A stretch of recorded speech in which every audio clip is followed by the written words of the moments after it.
तो सबसे पहले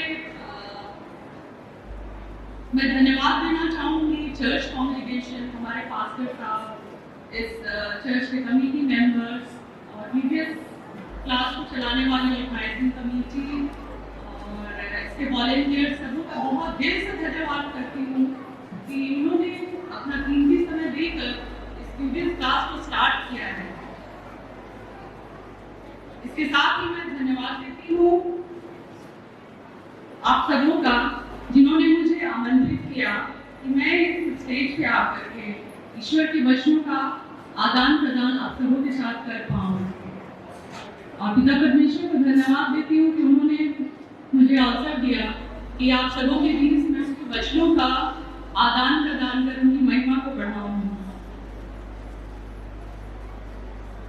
तो सबसे पहले हम लोग एक छोटा सा प्रेयर करते हैं।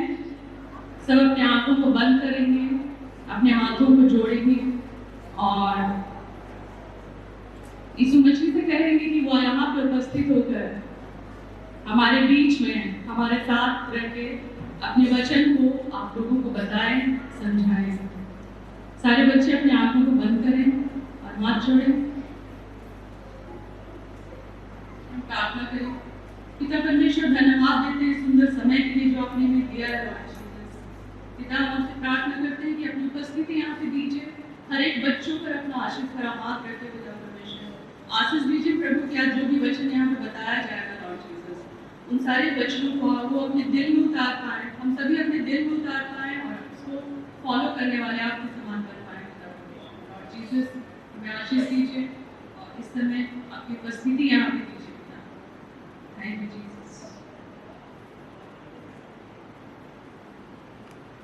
तो ये जो वोकेशनल बाइबल स्कूल है ये एक बहुत ही अच्छा प्रोग्राम है जो कि हमें डायरेक्शन देता है और हमें गाइडेंस देता है कि पूरे लाइफ में गॉड को किस तरह से फॉलो करना है, क्योंकि बिना गॉड के लाइफ नहीं होती है।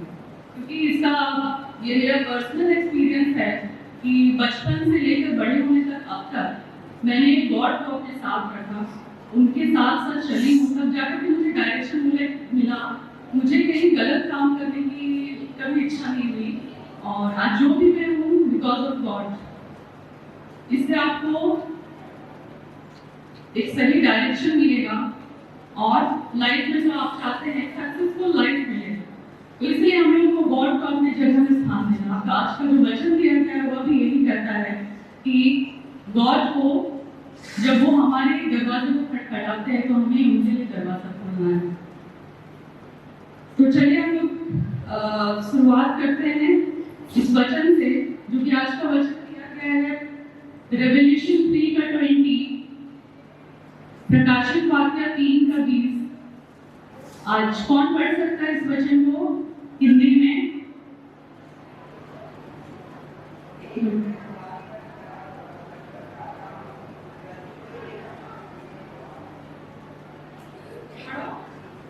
बोलो।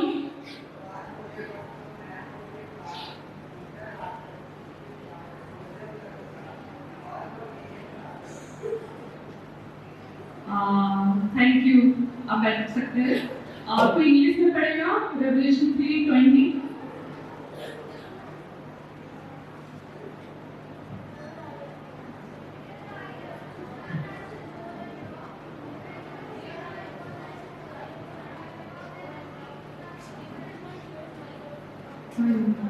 Thank you. आप जोर से एक बार फिर से जोर से पढ़िए।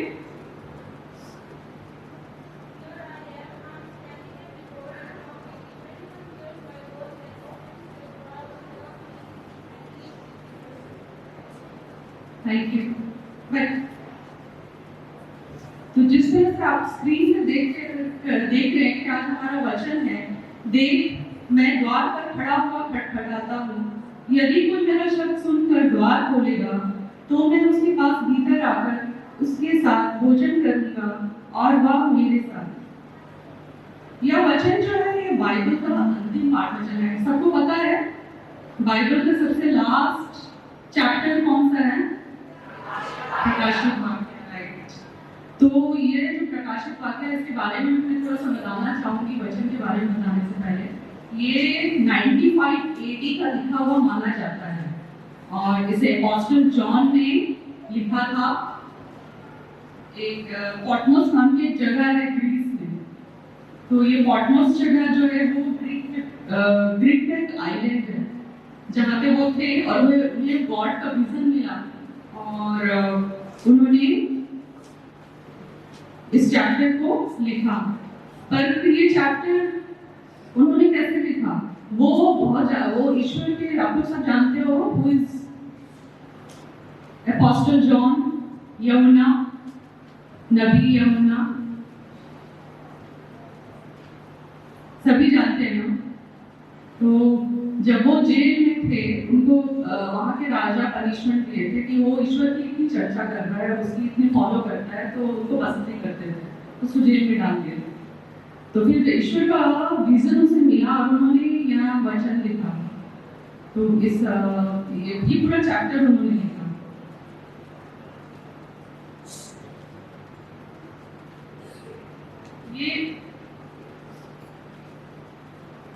ये उस समय की बात है जब 7 कलीसियां हुआ करती थी। उसमें से एक कलीसिया थी लौदीकिया। लौदीकिया में जो हुआ, जो अपोस्टल जॉन ने देखा, उसी को उन्होंने इसमें एक्सप्लेन किया है। तो उस समय लौदीकिया में जो रहने वाले थे, जितने भी लोग थे, बहुत चर्च जाते थे, बहुत संपन्न थे, उनके पास बहुत पैसा था, किसी भी चीज़ की कमी नहीं थी उनके पास, और फाइनेंशियली वो लोग बहुत ज़्यादा वेल इस्टेब्लिश थे।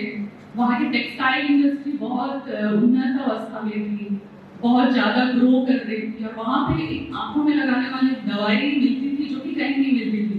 इसलिए इकोनॉमिकली वह जगह बहुत ही इस्टेब्लिश था।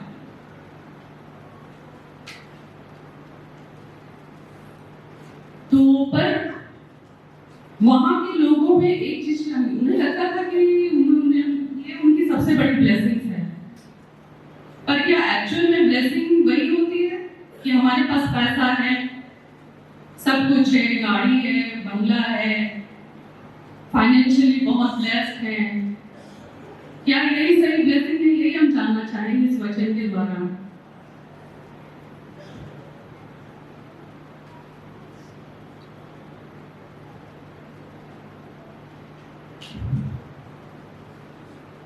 उन्हें लगता था कि गॉड ने उन्हें बहुत ब्लेसिंग्स दिया है, पर यह सही ब्लेसिंग्स नहीं थी। जैसा कि लिखा हुआ है प्रकाशित वाक्य 3:17 में, रेवल्यूशन 3:17 में क्या लिखा है?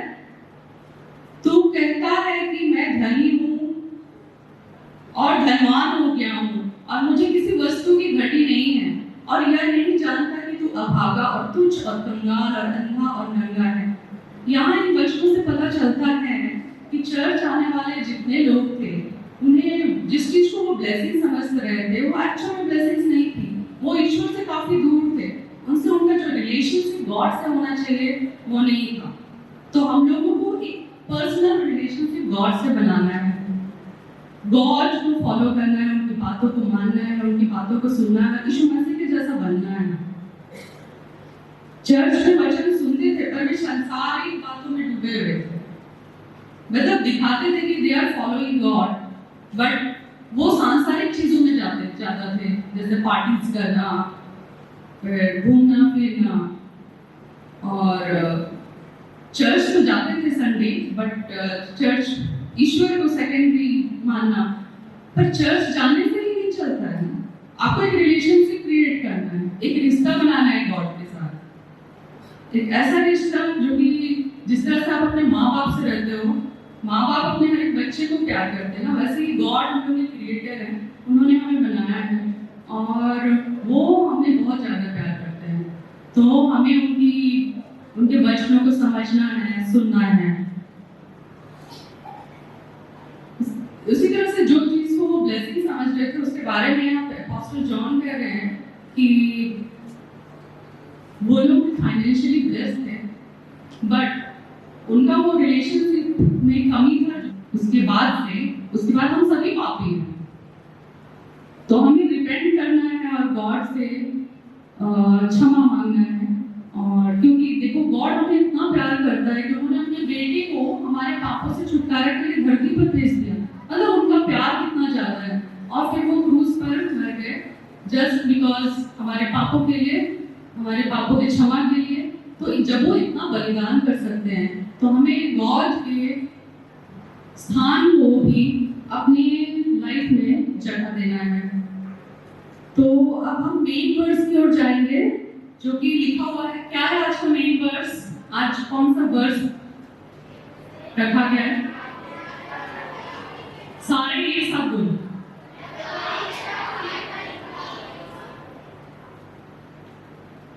इंग्लिश में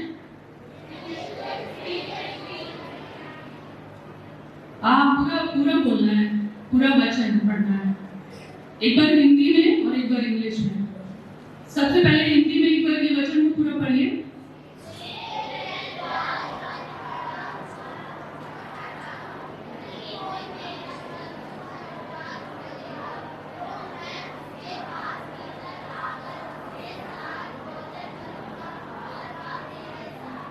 वेरी गुड। अब इंग्लिश में बोलिए।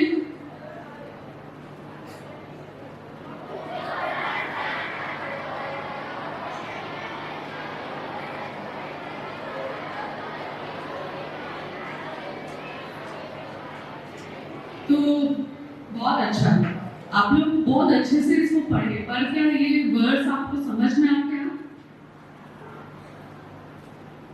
कोई बताएगा क्या बोला जा रहा है इस वर्ड्स में?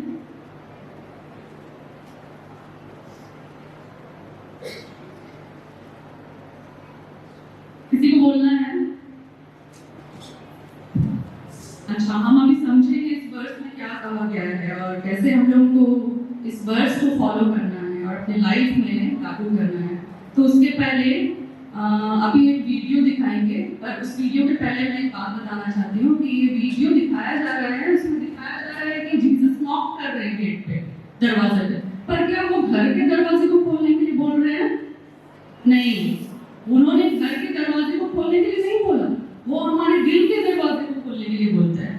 हम लोगों को अपने दिल के दरवाजे खोलकर जीसस क्राइस्ट, यीशु मसीह, पवित्र आत्मा, पिता परमेश्वर को अपने लाइफ में एक जगह देना है,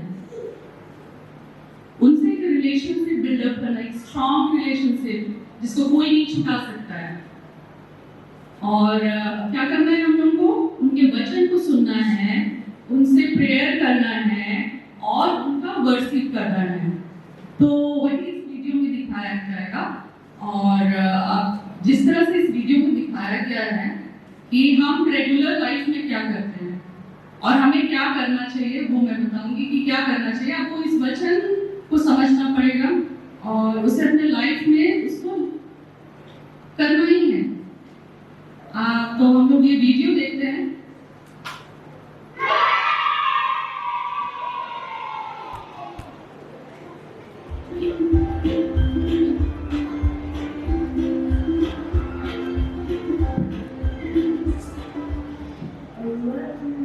Welcome back to today's video where we're talking about Revelation 3:20, where we're talking about Jesus and how he is knocking at the door. And are you going? Because I am out. What Jesus is meaning in Revelation 3:20 is that he's not just knocking at the door of your house, he's knocking at the door to your heart. And are you going to let him in and believe in him and worship him and read your Bible and be the best person you can be, just like Jesus?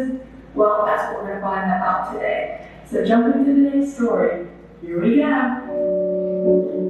Will you for me today? I've made time for you. Do you want me to stay? I can make your burdens light. Would you like to talk? Behold, I stand at the door and knock.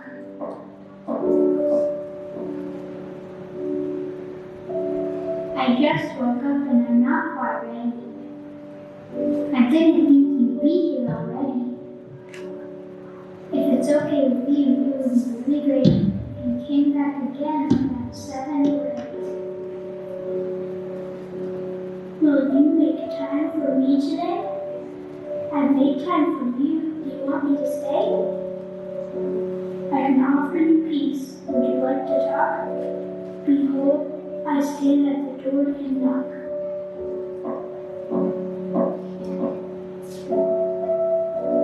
I love you so much, you know I do, and I promise I'll make time for you. But could you come back in an hour or so? Because right now I'm watching my favorite show. Will you make time for me today? I've made time for you. Do you want me to stay? I'm willing to listen. Would you like to talk? Behold, I stand at the door and knock.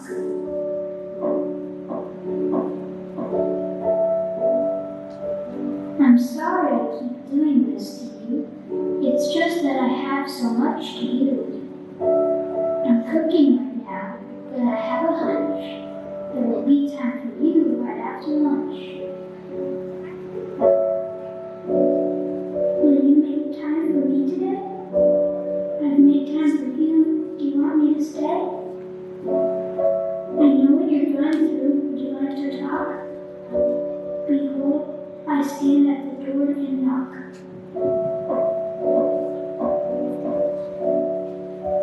I promise you're really important to me, but could you come back at 2 or 3? I know this is going to sound kind of late, but right now I'm in the middle of a really fun game. Will you make time for me today? I've made time for you. Do you want me to stay? I can answer your questions. Would you like to talk? Behold, I stand at the door and knock.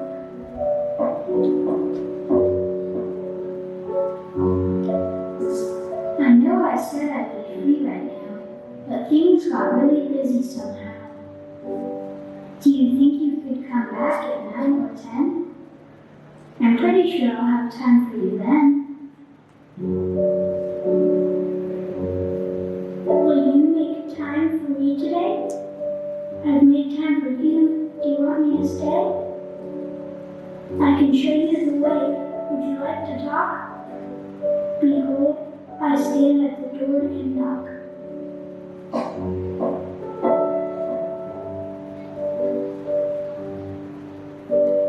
I know that this is the time that I said, but I'm super tired and I need to go to bed.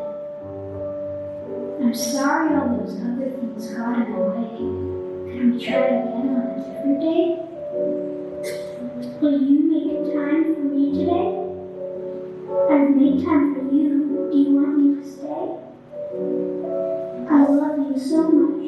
Would you like to talk? Behold, I stand at the door and knock.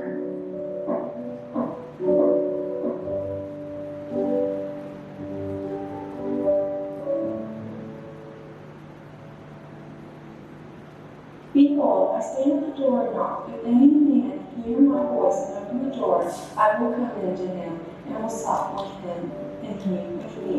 Revelations 3:20.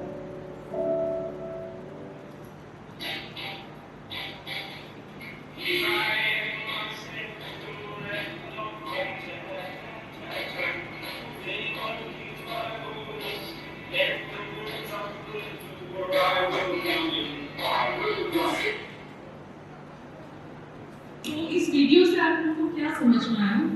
ये क्या है? आजकल के बच्चे या हम लोग बड़े हों या छोटे, हम लोग सब ऐसे करते हैं, अपनी लाइफ में इतने बिजी हो जाते हैं और कभी हमें खाना खाना है और जीसस हमारे दिल के दरवाजे पे नॉक कर रहे हैं, आप उनके हमें ध्यान ही नहीं दे रहे हैं। तो एक्चुअली ऐसा होना नहीं चाहिए।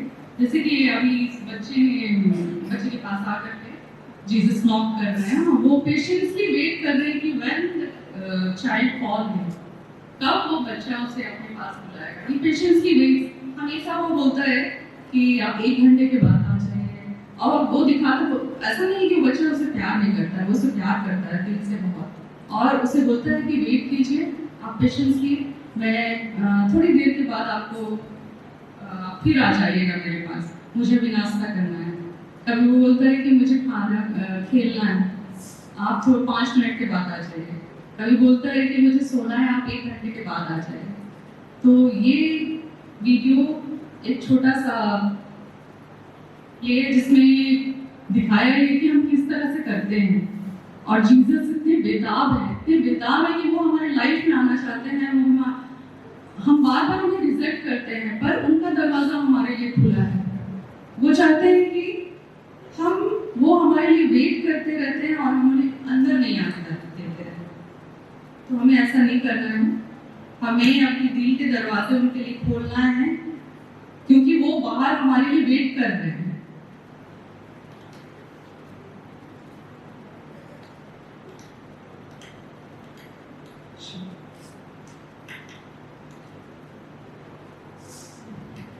तो जीसस हमारे सेवियर हैं।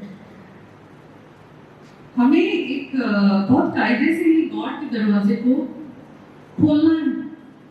यहाँ पर जीसस जब दरवाजे को खटखटाते हैं तो वो, क्योंकि वो सर्वशक्तिमान गॉड है, वो अगर चाहते तो फोर्सफुली भी धक्का देकर दरवाजा को खोल सकते थे, पर नहीं, गॉड ने ऐसा नहीं किया।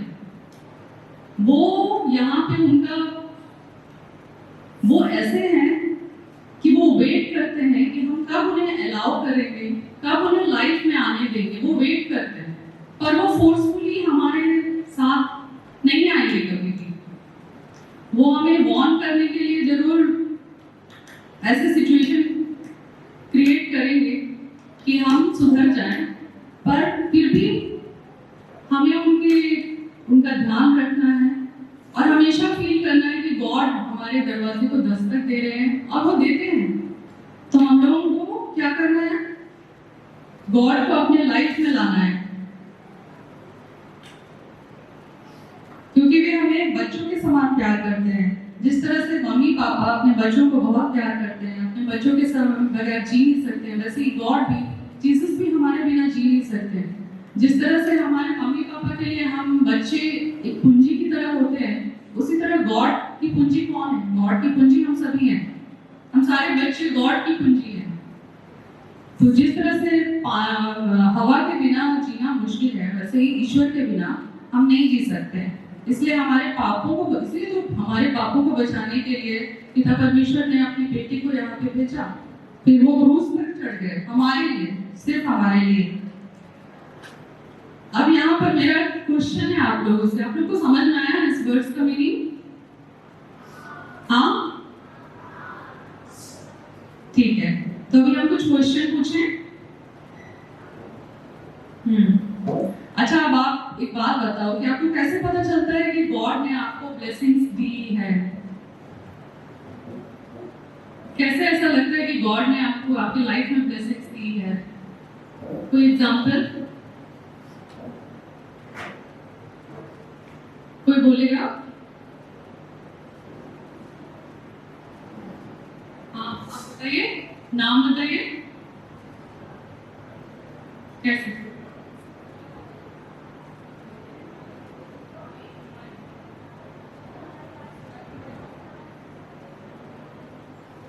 एक मिनट, भैया माइक दे रहे।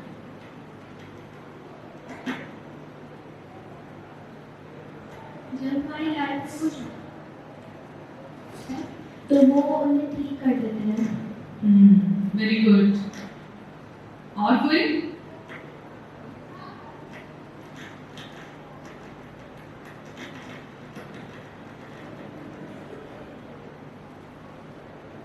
जब हम कुछ प्रेयर में मांगते हैं और वो पूरा होता है तो हमें पता चलता है कि हमें ब्लेसिंग्स मिली है। Very good. और कोई?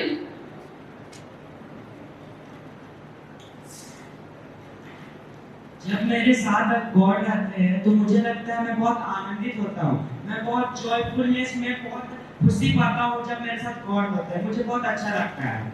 बहुत सही। और कोई?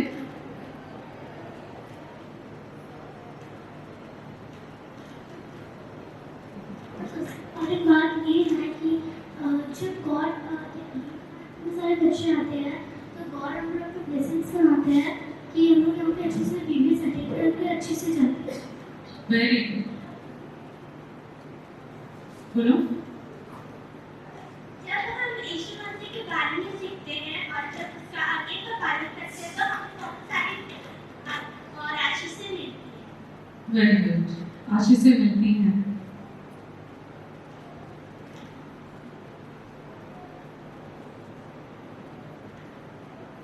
गॉड ने हमें ब्लेसिंग्स के तौर में मम्मी पापा दिए हैं। Very good.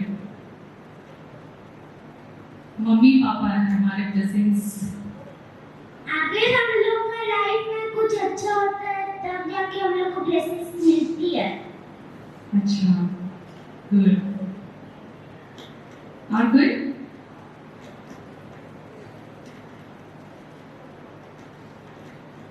जब हमारे लाइफ में कुछ अच्छा होता है तब हमें पता चलता है कि गॉड हमें ब्लेसिंग्स दे रहा है। अच्छा, अच्छा, हमारे लाइफ में अच्छा कब होता है? हमें ब्लेसिंग्स कब मिलती है?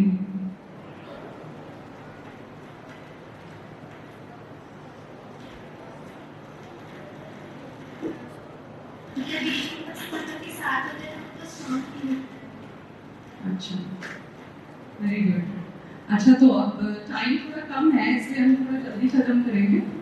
तो क्वेश्चन तो वैसे बहुत सारा है, पर यहाँ पर जो ब्लेसिंग्स की बात की है, इस वचन के द्वारा जो ब्लेसिंग्स की बात हुई है वो ये है कि हमें सांसारिक ब्लेसिंग्स नहीं, पर ईश्वर उस ब्लेसिंग्स की बात करते हैं कि हमें एक अच्छा रिलेशनशिप गॉड से क्रिएट करना है, उनके टच में रहना है, उनसे प्रेयर करना है, उनके वचन को हर दिन सुनना है, या फिर आप घर में जब रहते हो तो उनके वचन को पढ़ो एवरीडे और प्रेयर करो, और फिर जितने भी प्रॉस्पेरिटी, जितने भी पीस और सक्सेस है वो सब आपको ऐसे ही मिल जाएंगे। तो उसके लिए आपको और कुछ करना नहीं है। बहुत सिंपल और सीधी सी बात है कि आप गॉड के बताए हुए रास्ते में चलो।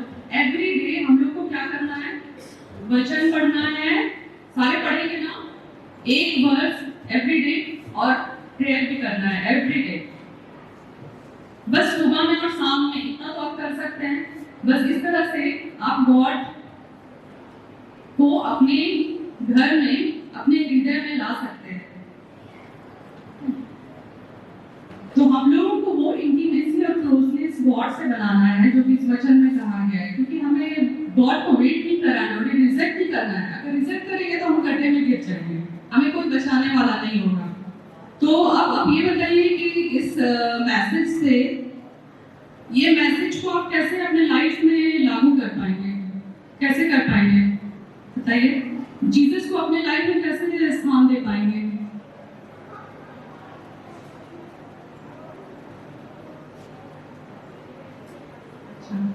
ऐसे सुनाई नहीं दे रहा है, पर लेट हो रहा है इसलिए हम बता देते हैं कि 10 कमांडमेंट सबको मालूम है? उसमें क्या क्या आज्ञाएं हैं वो भी सबको पता है। तो उन सारी आज्ञाओं को आपको फॉलो करना है, मानना है, और फ्रूट ऑफ स्पिरिट ये सबको पता है। ये सारी बातों को अपने दिल में बिठा के रखना है, ठीक है?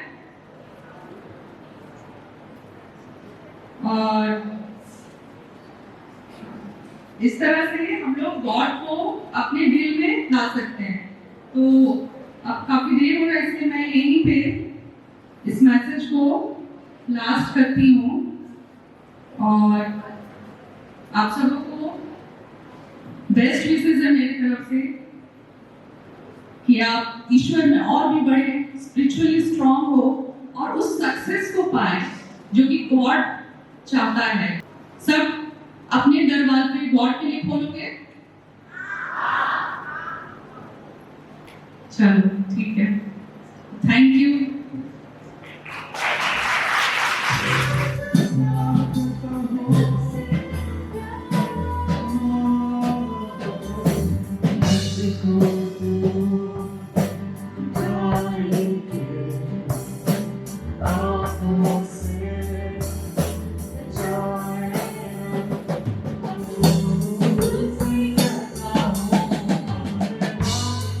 Thank you.